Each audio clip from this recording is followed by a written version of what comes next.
Yo, what is good with you guys? This is your boy KAG, and today we are back with another video. In this one, we're going to be talking about hardware predictions for the Nintendo Switch. We're not going to be talking about software or anything like that. I'm saving that for another video that will be up shortly. Not today, but probably Monday. But we're going to cover software on Monday, but today we are covering strictly hardware, what to expect from the Nintendo Switch in regards to hardware. Now, with that being said, let's go ahead and let's hop into this video. Now, in regards to hardware, a lot of tech has been put into this Nintendo Switch. We have to remember that Nvidia is also working on this, and it's not just Nintendo. And so with Nvidia being the first time in a console in a long time, they're gonna make sure it's not gonna be spec like weak. You know, it's not gonna be a Wii or a Wii U. It's gonna be pretty decent, but we're gonna talk about that in a minute. So as far as, we're gonna start with the Joy-Cons. Now the Joy-Cons, now those I expect to have, number one, some type of vibration, rumble, haptic feedback, gyroscopes, as well as being capable of being used in VR. I believe all that is packed inside those little Joy-Con controllers, as well as both of them will have individual batteries that, when attached to the Nintendo Switch, will help support the battery life on there. So you're gonna get battery coming from the actual Switch tablet, and then you're gonna have it coming from the actual two Joy-Cons when attached while you're playing, and that is going to help improve the battery life. So in regards to battery life, I'm expecting probably about 3 to 4 hours. Now, considering it's only 3 to 4 hours, I think it is perfectly fine, because generally, if you're gonna be using Nintendo Switch, you can always, if you're gonna be somewhere, let's say out and about, right? There's barely anywhere that doesn't have some type of wall switch, and we already know, and it's pretty much confirmed, that you could just plug it in just like a cell phone, and you could be playing on it like that.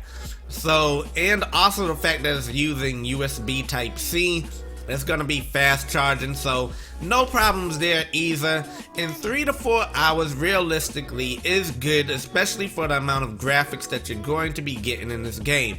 Now, even while traveling, if you're driving while traveling, it's not gonna matter, because you're not gonna be playing the Switch anyways. And then if you're in a car, let's say, you're gonna be able to play like 3 to 4 hours if you were the passenger, and more than likely, if the battery started dying, you could always just plug it into probably a car charger spot, right?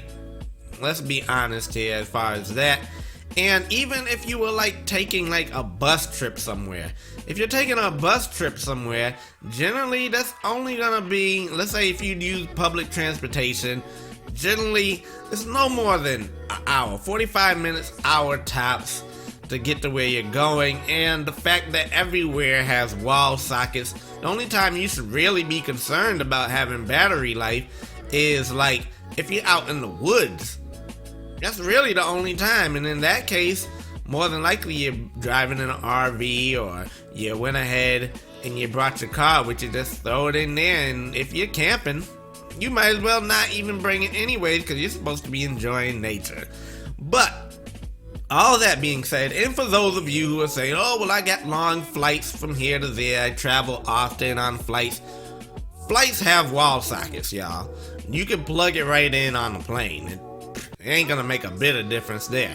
Now, I do expect it to have a high-spec Bluetooth that's gonna be low energy, draining, so it's not gonna drain your battery bad when you're actually using the Bluetooth is regards to like your controllers or anything like that, or your headphones. So I don't expect it to actually drain your battery that bad. So that should be fine there. Also, another interesting note is the point that this is supposed to be using 5 gigahertz Wi-Fi, and with it using 5 gigahertz, that actually leaves open to the possibility of having games be streamed to this device. So rather than actually owning the physical copy. Let's say you didn't own the physical copy of the game. Now, Nvidia just revealed this whole streaming your game from a higher spec system through a server to any low spec laptop, right? So, even with that being done, they could have the potential to do something similar with the Nintendo Switch.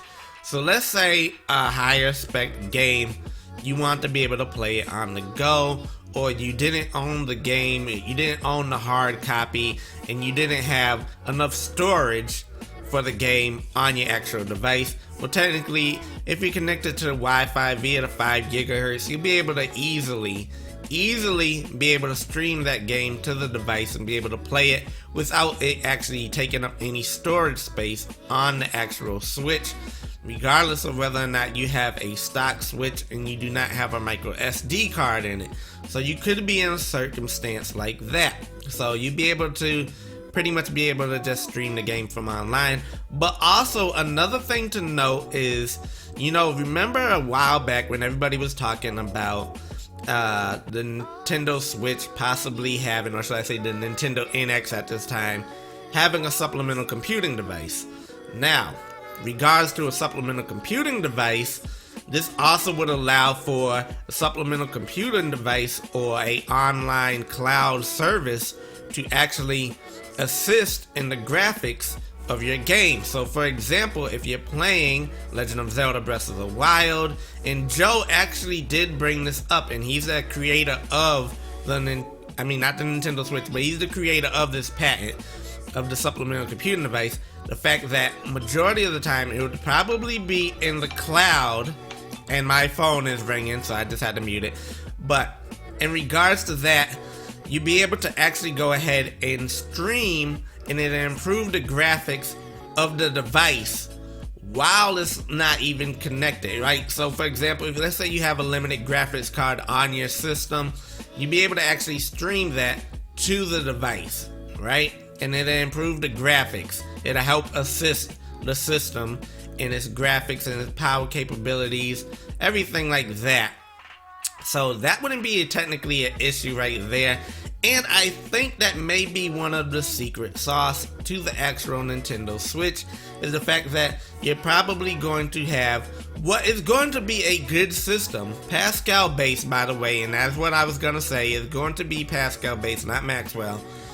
But the fact that it is going to be able to be assisted by a supplemental computing device whenever it is connected to Wi-Fi online. So for example, if you're at home and you have it all set up and stationary and everything, and it's in the dock, and you're playing it on your TV, while it's connected to the Wi-Fi, it'll be able to actually send in data to improve the graphics of the game regardless of what the hardware has, and over time it could be improved further. Now, we got that out of the way. Regarding the screen, everybody's saying 720p, but I am going to go out on a limb and say it's going to be 1080p, not 720p, even though Nintendo likes to go with a lower screen resolution. With tech today in time, it is really not that big of a difference as far as price between a 720p screen and a 1080p screen. And really and honestly, the battery drain is like very bare minimum, if there is really even a difference, to be honest with you, between 1080p and 720p. The screen resolution, you can have a 1080p screen and it'll look just fine. And you also have to take into account the fact this device is supposedly going to be able to do VR, so you would want no less than 1080p. Although I was reading some patents recently regarding Nvidia that has to do with VR and the capability of it being able to be used on a less powerful device without having as much pixelation. So we could see something like that show up in the Nintendo Switch. Would be interesting to see if that actually comes into fruition, but who knows? We'll just have to wait and see. Speakers, I don't expect them to be good. I'm just being honest with y'all. Nintendo has a thing about their speakers that they don't really sound that great. I don't know why they don't invest more time and effort into their speakers, but I wish they did. But I don't expect the speakers to be that great in this device.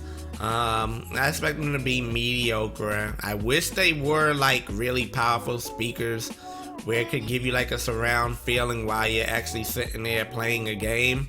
But I don't expect that. I think that's why you have a headphone jack on this device. Plug your headphones in while you're out, people. Do not be bothering other people beside you with your loud Nintendo Switch on the plane. But anyways, yeah. I think that pretty much covers it for hardware. So just to recap, Joy-Cons, they will have different versions of them. There will be multiple different types of Joy-Cons. Some that will be kind of interesting that people will find peculiar for different types of games. We also have your traditional Joy-Cons that, you know, pretty much are your traditional ones, and ones that may even actually be similar to some of your past consoles. Now, and like I said, screen resolution 1080p, not 720. Even though Laura Kate Dale and Emily Rogers are both saying 720p, I'm expecting it to be 1080p, or they found a way to make the 720p look better than it actually does. And it kind of looks like it's 1080p, but it's not really. So yeah, and in that regards, and when it actually goes ahead and you dock it, I expect it to show up 1080p, 60 frames per second, maybe 30, who knows. And you also have to consider this thing has a fan inside of it. It has an active fan, y'all. This isn't a 3DS by any means. It's not a PlayStation Vita. PlayStation Vita was good. The graphics were good, but it did not have an active fan in it. Why does this thing have an active fan in it? Have y'all thought about that yet? There's some strange reason why it has a active moving fan inside of this device. So yeah, pay close attention to that. Because I think the graphics are going to be way better than people are expecting. I expect it to be around or near Xbox One, not like a Wii U 2.0 or anything like that. But yeah, I think that pretty much covers everything for this video as far as hardware goes. I think we will see the actual headset for this device, the head-mounted device, the HMD, the VR headset. Y'all know what I'm talking about. But I don't think it's completely for VR, and I think there's a little trick to it that people will find interesting that will make it more social. But anyways, with all that being said, it's your boy KAG. Don't forget to subscribe and hit that notification bell. That way y'all get notified when I actually release a video. That way y'all can go ahead and watch it. And by the way, don't forget to like it. And I'm out of here. Peace.